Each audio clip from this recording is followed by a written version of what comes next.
Assalamualaikum warahmatullahi wabarakatuh. Alhamdulillahi rabbil alamin, wa bihi nasta'in. Asyhadu an la ilaha illallah wahdahu la syarika lah, wa asyhadu anna sayyidana Muhammadan abduhu wa rasuluh. Allahumma salli wa sallim wa barik ala sayyidina Muhammad wa ala alihi wa sahbihi wa barik wa sallim. Qala rabbi shrah li sadri wa yassir li amri wa hlul 'uqdatam min lisani yafqahu qawli. Amma ba'd. Muslimin dan muslimat yang dirahmati dan dikasihi oleh Allah, alhamdulillah, kesyukuran kita panjatkan kepada Allah Subhanahu wa taala yang dipertemukan pada tengah hari ini untuk kita berkongsi sedikit beberapa pengajaran dan tadabbur daripada sirah Nabi kita Muhammad sallallahu alaihi wasallam. Dan tengah hari ini kita nak kongsikan sedikit perihal pertukaran kiblat yang sebenarnya merupakan satu isu yang penting bagi orang Islam memahami mengapa dalam sejarah pensyariatan itu berlakunya suatu kejadian pertukaran kiblat. Pertamanya, perlu kita fahami pensyariatan salat ini telah bermula sejak Nabi sallallahu alaihi wasallam berdakwah di Makkah itu. Bermakna ketika mana di Mekah, salatnya Nabi dan orang Islam menghadap ke Kaabah.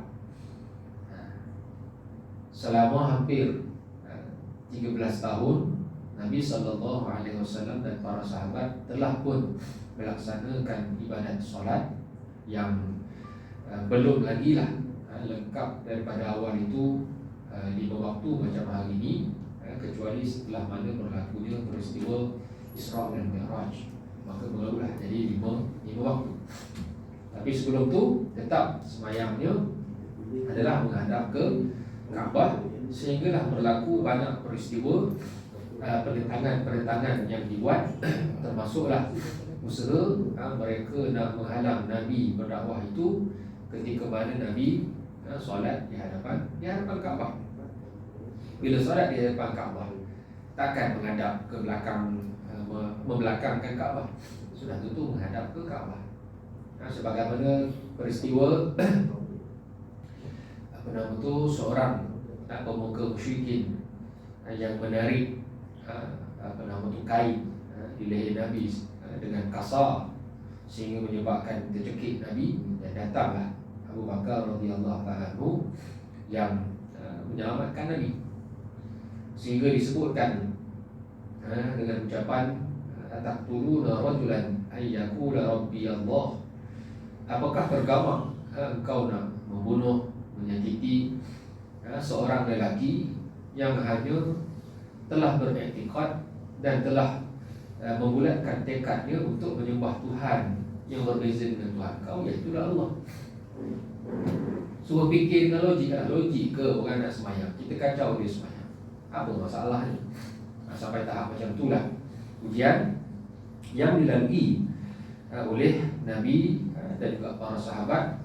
Kemudian apabila berhijrah ke Madinah pada awal fasa pemindahan Nabi, hijrah ke Madinah, diperintahkan untuk menghadap ke Baitul Maqdis. Sebab itu perkara ini kita akan boleh dapati chapter tentang kisah pertukaran kiblat ini.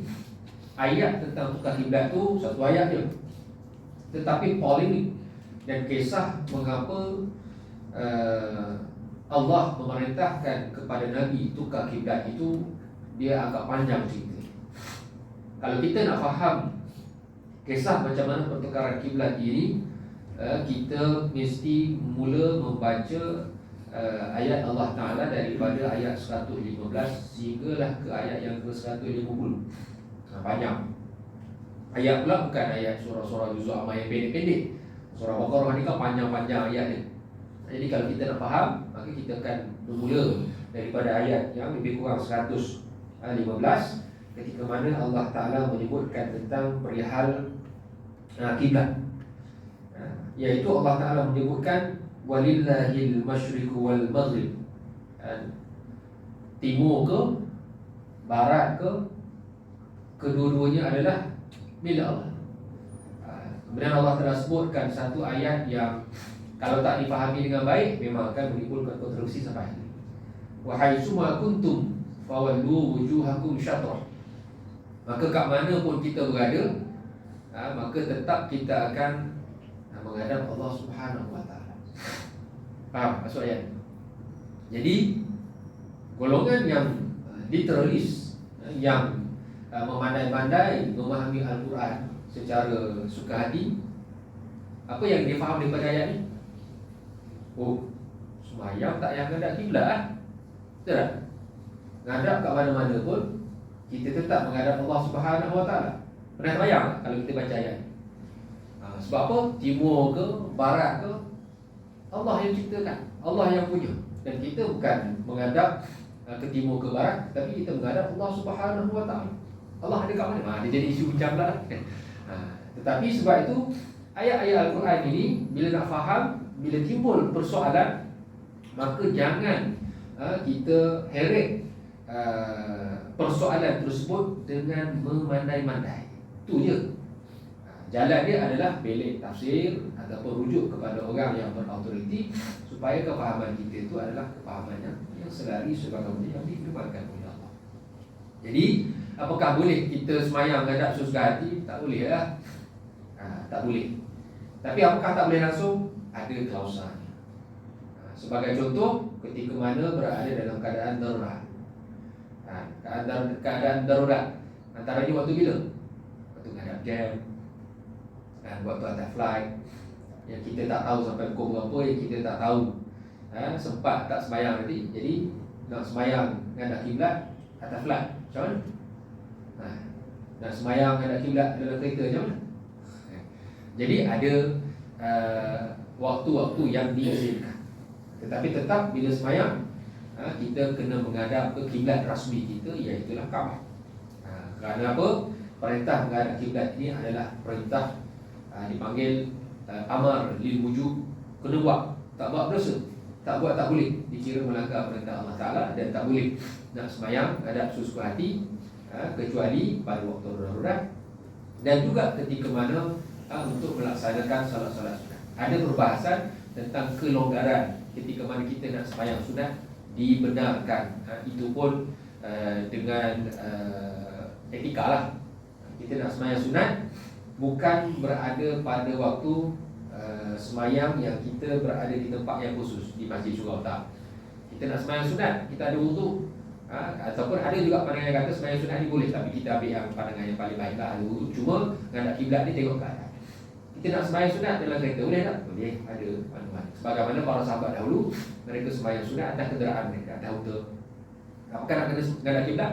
Tak. Ada pandangan yang kata apa? Mula-mula je, lepas tu tak boleh. Tapi kita bawa kereta kan ada lepas steering. Jadi itu ada perbahasan-perbahasan yang kita faham agama melalui lunas yang disebutkan oleh para ulama. Baik, kita tengok pada ayat yang ke 144. Sebab kalau kita nak ambil daripada drag ayat 115 dia akan jadi panjang. Kita ambil kefahaman secara menyeluruh terlebih dahulu. Yang pertamanya, Allah Ta'ala sebut pada ayat yang ke 144. Ayat 144. Qad nara taqalluba wajhika fis sama' falanwalliyannaka qiblatan tardaha fawalli wajhaka syatral masjidil haram wa haitsuma kuntum fawallu wujuhakum syatrah wa innal ladzina utul kitaba la ya'lamuna annahu al-haqqu min rabbihim wa wallahu bighafilin amma ya'malun. Kami melihat wajah engkau wahai Muhammad sering mendongak ke langit. Ini Allah Ta'ala ceritakan bagaimana keadaan Nabi sebelum ditukar kiblat itu, selepas mana 13 tahun Nabi menghadap ke Kaabah, masuk ke Madinah, fasa awal Nabi semayang menghadap ke Baitul Maqdis. Maka bila semayang je, habis semayang Nabi akan buat apa? Tengok ke langit. Apa maksud dia? Maksudnya adalah Nabi bermonolog. Alangkah baiknya, alangkah bagusnya kalaulah semayang itu menghadap macam asalnya. Maka Allah Ta'ala sebutkan, qad nara taqalluba wajhika fi sama'. Muhammad, jajak tengok langit, aku faham. Maka disebab itu, kata Allah Ta'ala, kami akan palingkan engkau ke arah kiblat yang engkau sukai. Maka hadapkanlah mukamu ke arah Masjidil Haram, iaitu Kaabah, dan di mana saja engkau berada, hadapkanlah wajahmu ke arah itu. Sesungguhnya orang yang diberi kitab Taurat dan Injil tahu perubahan arah kiblat itu adalah kebenaran daripada Allah. Allah tidak pernah lalai terhadap apa yang mereka kerjakan. Ini. Dan ayat ini juga bukan setakat pemakluman semayang tukar balik kiblat daripada Baitul Maqdis ke Kaabah, bahkan arahan daripada Allah Ta'ala, di mana sahaja kau berada, bukan kat Mekah saja, tetap kena semayang menghadap ke Kaabah. Sebab tu kena baca semua sekali. Tak boleh ambil ayat yang tadi itu saja bagi tahu tak ada masalah lah, boleh je semayang. Tak boleh. Maka ayat Al-Quran ini mesti disinkroniskan antara satu sama lain.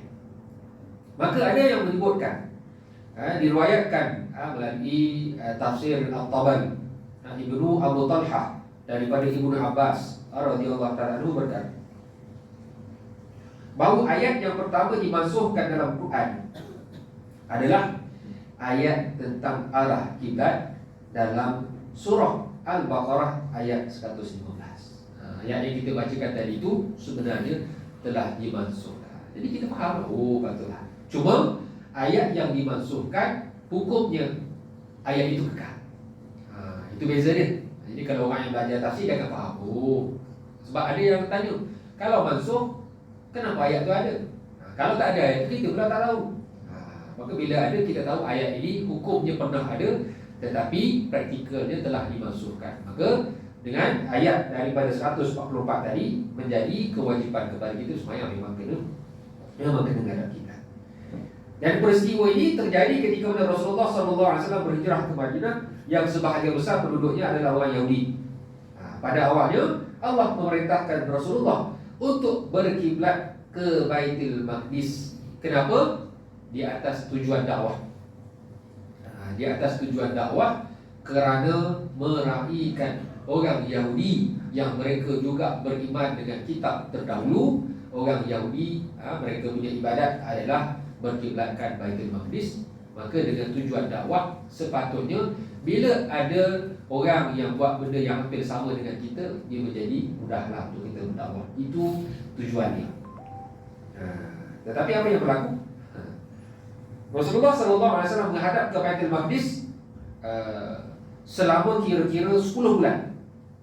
Ada yang kata sampai ke 17 bulan, maksudnya setahun jugalah.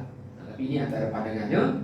Kemudian Rasulullah SAW lebih suka menghadap ke arah kiblat asal Nabi Ibrahim. Sejak itu Nabi terus berdoa kepada Allah dan sering mendongak wajahnya ke langit, lalu membawa kepada penurunan ayat yang kita bacakan tadi, ayat 144, kami melihat wajahmu Muhammad sering mendongak ke langit.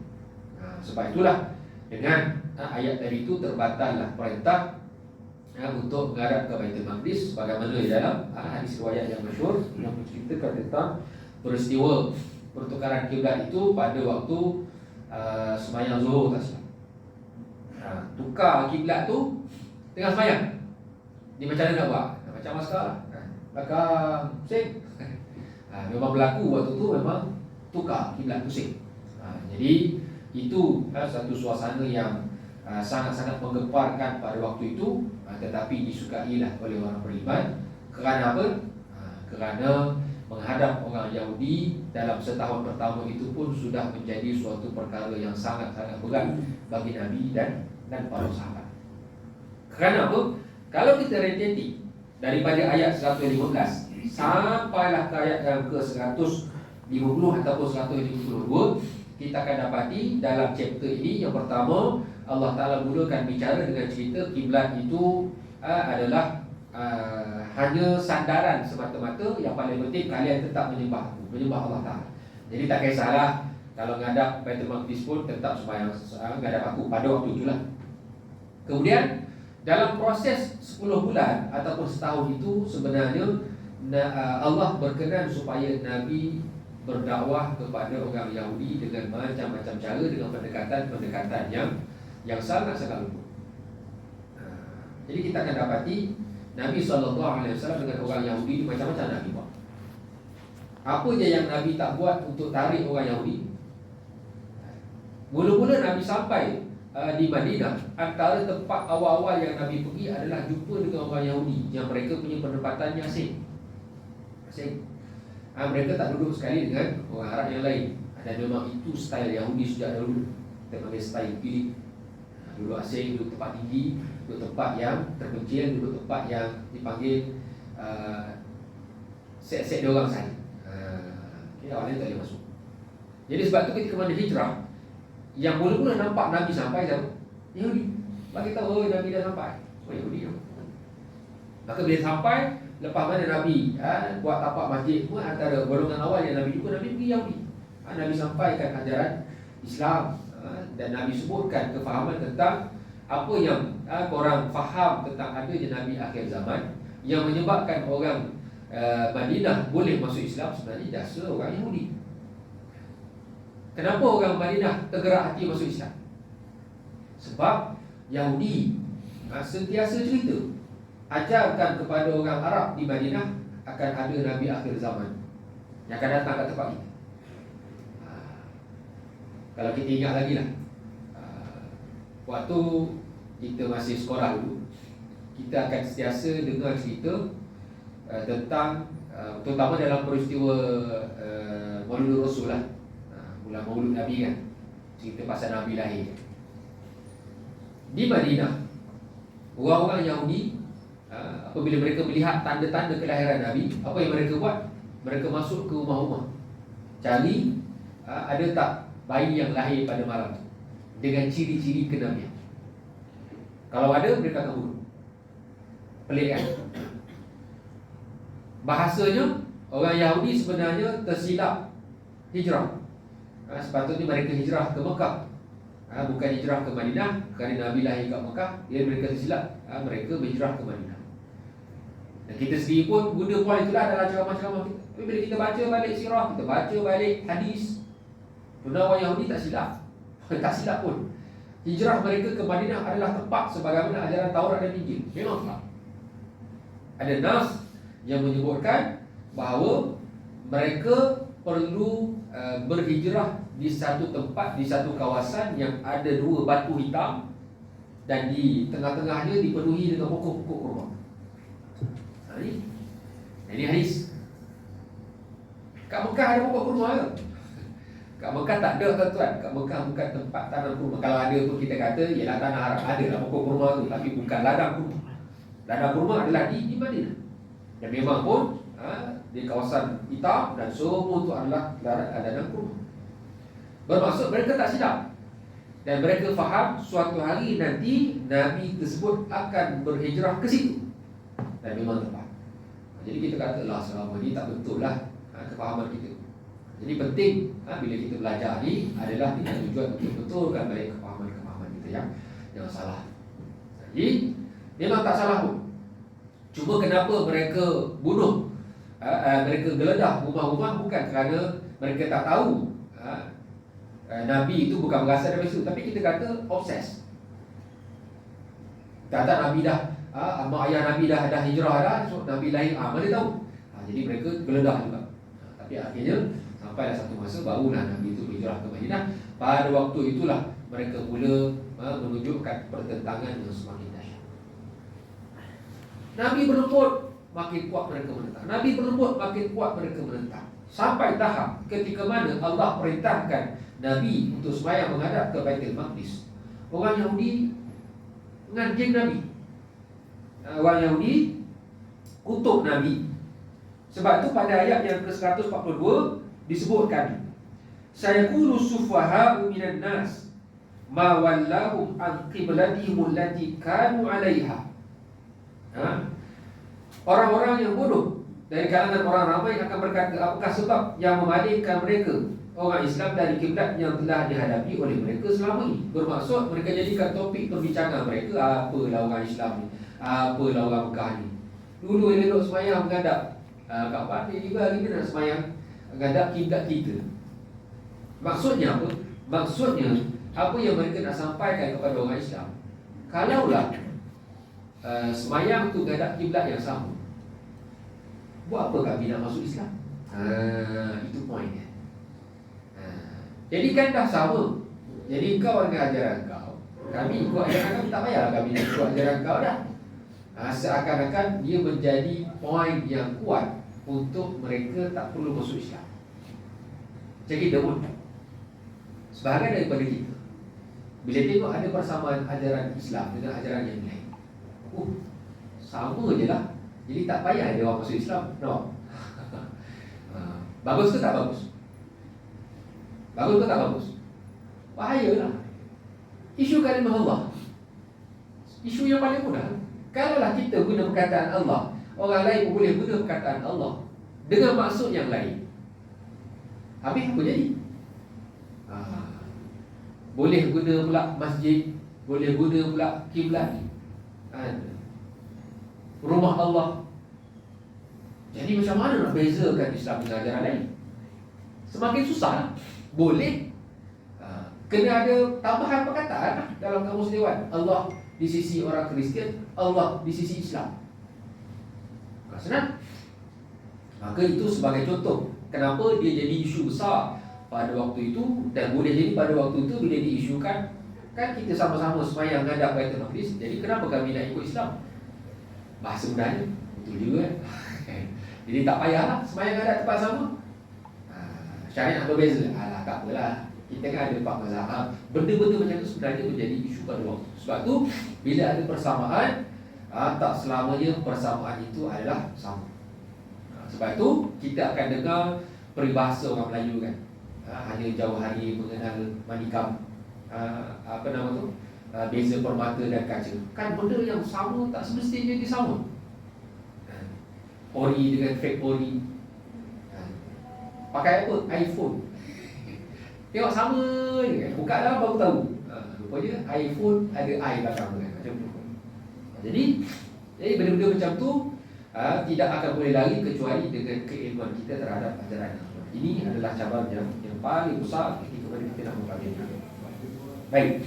Jadi sebab itu orang Yahudi mereka menolak ajaran Islam dengan alasan tempat menghadap kiblat yang sama. Jadi timbul satu persoalan. Jadi kenapa Allah Ta'ala tukar kiblat daripada Kaabah ke Baitul Maqdis? Kenapa nak tukar kiblat? Yang pertama kita jawab tadi, untuk tujuan dakwah. Untuk tujuan dakwah dekatkan orang Yahudi dengan Islam. Tetapi dia menjadi dipanggil backfire. Menjadi bukan hujah kita, hujah mereka pula ke atas kita. Alamak, macam mana nak jawab ni? Jadi susah. Sebab itu akhirnya Nabi macam fed up lah. Aduh, ingatkan senang nak berdakwah sebab kiblat dah sama, rupanya makin payah. Sebab tu Nabi tak reti ngadap kat langit kerana apa, dah susah sangat. Ingatkan ngadap kiblat sama, senang berdakwah, rupanya makin payah. Baik ngadap kiblat asing terus. Sebab tu orang Yahudi bila tukar kiblat, dia orang jadi marah sebab tak ada hujah dah. Itu boleh lawan hujah kiblat sama, jadi alamak, dah tak ada hujah dah pula, nak sering cari hujah yang lain. Antara sebab kenapa tukar kiblat adalah juga untuk orang Islam itu sendiri, terutama mereka yang dah lama semayang di Mekah, supaya membersihkan hati orang Islam dengan tauhid yang sebenar. Maksudnya apa? Karat-karat jahiliyah takut-takut masih ada lagi. Maka bila Allah Ta'ala perintahkan pada awal menghadap kiblat, orang Islam ikut. Dalam keadaan orang Islam dah ada dalam kepala mereka kefahaman-kefahaman jahiliyah. Pada waktu itu haji pun masih lagi dalam keadaan campur. Haji sebelum disyariatkan secara total, macam mana cara orang Islam buat haji? Hanya beza niat saja. Kerana di Mekah pada waktu itu masih lagi penuh dengan berhala. Penuh dengan berhala lagi.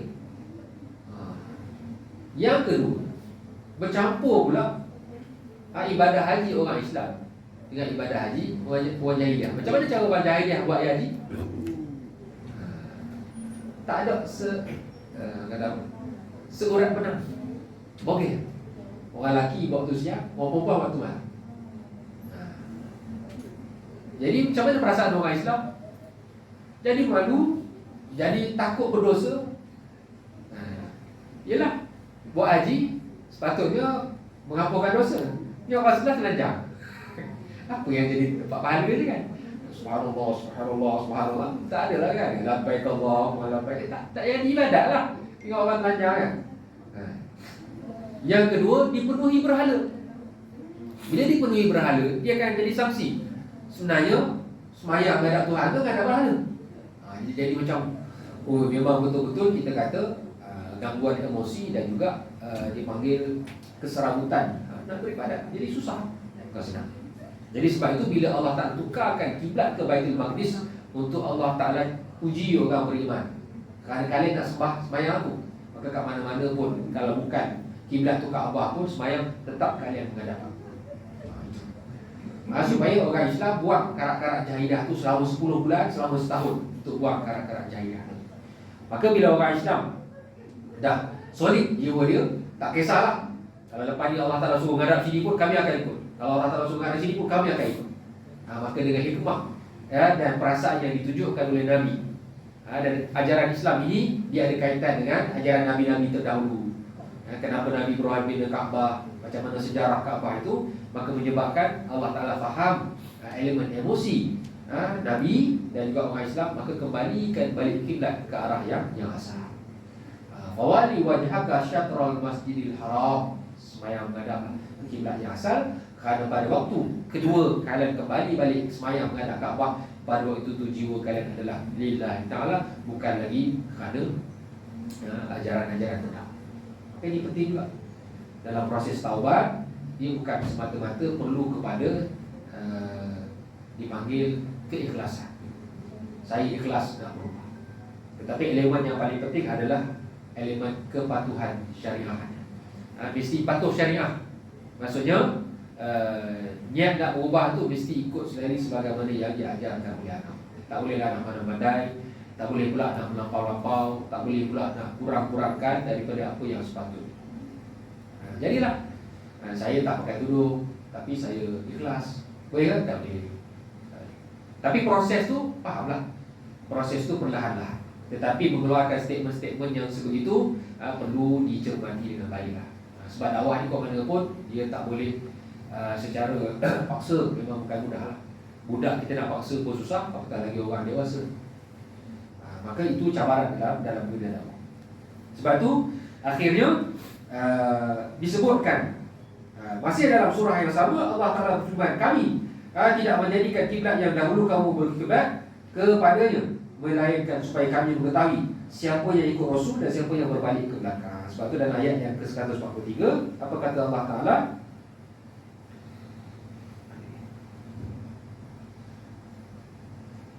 وَمَا جَعَلْنَا الْقِبْلَةَ الَّتِي كُنْتَ عَلَيْهَا إِلَّا لِنَعْلَمَ مَنْ يَتَّبِعُ الرَّسُولَ مِمَّنْ يَنْقَلِبُ عَلَى عَقِبَيْهِ وَإِنْ كَانَتْ لَكَبِيرَةً إِلَّا عَلَى الَّذِينَ هَدَى اللَّهُ وَمَا كَانَ اللَّهُ لِيُضِيعَ إِيمَانَكُمْ إِنَّ اللَّهَ بِالنَّاسِ لَرَءُوفٌ رَحِيمٌ. Sebab tu Allah Ta'ala bagi tahu dah siap-siap.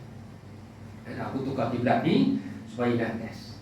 Yang ikut Rasul ke yang ikut ajaran suka-suka hati. Kan kita menghadap kiblat lama dah. Tak apa, Nabi suruh pun tak payah kita nak kena menghadap kiblat juga. Mana boleh kita nak tukar suka hati? Tak ada. Orang Islam alhamdulillah, orang beriman ikut ajaran Nabi dengan sebaik-baik. Dalam hal ini Ibnu Mardawai meriwayatkan hadis daripada Al-Qasim Al-Umari, daripada bapa saudara Ubaidillah bin Umar, daripada Daud bin Husain, daripada Ikrimah, daripada Ibnu Abbas yang menyebutkan bahawa setiap kali Rasulullah SAW selesai solat menghadap ke Baitul Maqdis, baginda selalu mendongakkan kepala ke langit. Oleh sebab itu Allah menurunkan ayat, disebabkan itu kami akan palingkan kau ke arah kiblat yang kau sukai. Maksudnya ke arah Kaabah ataupun arah Al-Mizrab, iaitu penjuru Kaabah. Maka ada beberapa riwayat yang lain juga menyebutkan perihal yang sama, bagaimana Allah Ta'ala memperkenalkan untuk tukar balik kiblat sebagaimana yang dikehendaki oleh Nabi SAW. Maka sebab itu satu perkara yang berkait dengan agama ni, rujukannya adalah Al-Quran dan juga hadis Nabi SAW. Ada beberapa perkara yang disebutkan tak ada dalam Al-Quran, tetapi tengok ada dalam hadis. Maka dalam hadis ada perluan, ada panduan, maka itulah yang perlu kita ikuti. Baik. Kemudian disebutkan dalam satu riwayat, Abu Nu'aim Al-Fadl meriwayatkan hadis daripada Zuhair, daripada Ibnu Ishaq, daripada Al-Bara, yang mengatakan Rasulullah SAW berkiblat ke Baitul Maqdis selama 16 ataupun 17 bulan. Ini riwayatnya. Namun begitu, baginda lebih menginginkan Kaabah sebagai kiblatnya. Kemudian Nabi berkiblat ke Baitul Haram dan solat asar. Minta maaf, tadi saya kata solat zuhur, solat asar bersama-sama Jumaat. Selepas itu, salah seorang sahabat yang solat bersama-sama Rasulullah keluar. Dia melalui satu jemaah solat yang sedang rukuk di salah sebuah masjid. Lalu dia berkata kepada jemaah itu, aku bersaksi atas nama Allah bahawa aku solat bersama Rasulullah dengan berkiblat ke arah Mekah. Ketika itu juga para jemaah itu berpusing ke arah Baitul Haram. Abdul Razak meriwayatkan sebuah hadis daripada Israel, daripada Abu Ishaq, daripada Al-Barra, yang menyebutkan bahawa ketika Rasulullah sampai di Madinah, baginda solat menghadap ke Baitul Maqdis selama 16 bulan ataupun 17 bulan. Namun begitu, baginda lebih menginginkan Kaabah sebagai kiblat. Sejak itu turunlah ayat dan akhirnya Nabi pun tukar kiblat. Maka ada banyak riwayatlah yang menyebutkan tentang perihal bagaimana berlakunya peristiwa tersebut, dan para sahabat begitu dipanggil reaktif dan begitu aktif bila dengar sahaja perintah Allah, bila dengar sahaja perintah Nabi, terus mereka laksanakan. Dan itulah ciri-ciri generasi yang kita panggil mendapat pertolongan daripada Allah Subhanahu Wa Taala. Jadi antara perkara yang boleh kita ambil pengajaran daripada peristiwa pertukaran kiblat ini adalah bagaimana Islam sebenarnya ajaran yang melarang untuk kita tiru ajaran orang lain, terutama dia Yahudi. Tengah-tengah Allah Ta'ala cerita pasal dakwah Yahudi. Sebelum tukar kiblat tu, Allah Ta'ala sebut pada ayat yang ke-120 yang biasa kita dengar. Apa dia? Walan tarda ankal yahudu walan nasara hatta tattabi'a millatahum. Ayat ni memang diceritakan dalam chapter untuk memahami kaitan pertukaran kiblat, kaitan dengan ajaran Islam dengan persamaan pada ajaran Yahudi pada awal-awal, bagaimana usaha dakwah Nabi itu memang maksimum. Tiba-tiba Allah Ta'ala berkata apa? Walan tarda ankal yahud. Puak-puak dikata Allah Ta'ala. Dia orang takkan sekali-kali ikut kau kecuali kau yang ikut. Bahasa kasarnya apa? Buatlah apa pun tak ada baik dah. Sampai tahap itu. Tetapi apakah ia menafikan usaha untuk kita berdakwah? Tak. Sama juga dengan ayat innal ladzina kafaru sawa'un 'alaihim a'anzartahum am lam tunzirhum la yu'minun. Sesungguhnya orang kafir, kita bagi peringatan ke tak bagi peringatan ke, orang Perak kata apa? Sama aja. Tak ada beza je. Cakap ke tak cakap ke, bagi nasihat ke tak bagi nasihat ke, macam tu lah. Hari ni kan kadang-kadang kita kata malah dah mak nak bebel kat kau, tak nampak pun nak berubah. Penat dah berubah. Jadi itulah yang berlaku, dan Allah Ta'ala firmankan dalam ayat ini. Tapi dalam masa yang sama, perbahasan para ulama bukan dia bermaksud kita kena berhenti dakwah lagi-lagi kepada orang yang kuat menentang Islam. Kita akan jumpa, bahkan kita akan lihat akan ada sentiasa mereka yang sangat-sangat benci Islam dan tak berhenti hina caci Islam. Tak berhenti. Apakah bermakna kita kena berhenti dakwah kepada mereka? Tak. Kena teruskan dakwah. Dakwah macam mana? Ikut pandai masing-masing lah. Kasar-kasar, lembut-lembut. Tetapi minimumkan kasar dan banyakkan lembut. Dan banyakkan lembut ni memang susah. Memang susah. Maksud lembut tu bukan dia mesti cakap tu suara lembut, tak. Tegas. tetapi laras bahasa sahaja yang diam. Maksudnya apa? Tahan marah lah. Dakwah ni yang paling mahalnya adalah tahan marah. Berdakwah tahan marah memang susah. Nabi ni kira tahan marah lah. Tahan marah dengan kedegilan orang Yahudi. Dan dibuktikan pengkhianatan Yahudi itu bertimpu-timpu. Dimulakan dengan pengkhianatan Bani Qaynuqa. Bani Qaynuqa dah lawan, Bani Nadir pula sambung. Bani Nadir dah kena halau, Bani Quraizah pula sambung. Dia orang bukannya bila tengok orang lain kena hisap, tak pernah hisap. Sebab itu Allah Ta'ala sebut ucapan tadi itu bukan bermaksud suruh berhenti dakwah, tetapi berhati-hati. Maka dahlah kena berhati-hati, takkan nak kena tiru pula dia orang. Dia orang ni tak berhenti melakukan pengkhianatan, takkan kita kena ikut pula dia orang. Sebab tu apabila kita tidak dibenarkan untuk meniru entiti lain, untuk meniru ajaran lain, maka tonjolkanlah entiti, tonjolkanlah kefahaman Islam dengan sebaik-baik. Hari ini ada satu istilah dipanggil apa? Alah, kau tak payah nak tunjuk alim sangat lah. Apa maksud tu? Apa maksud tak payah nak tunjuk alim sangat? Boleh jadi buat baik, lepas tu buat jahat sekali. Macam tu maksud. Itu pun tak faham. Apa maksud tak payah tunjuk alim? Tak payah pakai jubah, tak pakai jubah pun alim juga. Alim tu bukan pada pakaian, tak pakai kopiah. Kalau dia alim juga. Jadi sebab itu kalaulah yang dimaksudkan jangan tunjuk alim sangat itu buat baik sikit, buat jahat sikit supaya kita dilihat balance, tak betul lah. Tak betul lah, faham maksud. Kalaulah maksud tunjuk alim tu tak payahlah nak semayang awal waktu, tak betul lah. Maka kena fahami dengan baik. Dalam erti kata, tonjolkan Islam dalam diri kita masing-masing. Buatlah Islam itu sebagaimana ia diturunkan. Mana yang kita mampu. Ada orang dia boleh konsisten jubah pakai lagi. Kita pun tak boleh. Tak boleh. Ada orang boleh konsisten pakai kopiah, pakai. Apakah tak pakai kopiah tak Islam? Tak. Yang paling penting orang tengok, orang tahu kita tu orang Islam. Cukup lah. Itu paling penting. Jadi orang tahu ini orang Islam. Dan tengok pula orang Islam, kita tu adalah orang Islam yang baik. Itu pun sudah membantu. Maka orang takkan kata dia tu nampak dia macam tu. Lagi pula orang kata apa? Alah, itu belagak alim je. Nampak dia pakai jubah. Apakah kena takkan jubah? Tak payah ubah perangai dia. Ubah perangai tu jadi orang baik. Jangan buat perangai lain, tampilkan orang lain depan orang perangai lain. Itu saja yang boleh kita fahami daripada ayat. Apa yang Allah Ta'ala nak maksudkan dengan tonjolkan diri. Jadi mudah-mudahan ayat tentang pertukaran kiblat ini menjadi pelajaran kita bersama. Dan kita tanggung dulu. Allahumma'alam. Assalamualaikum warahmatullahi wabarakatuh.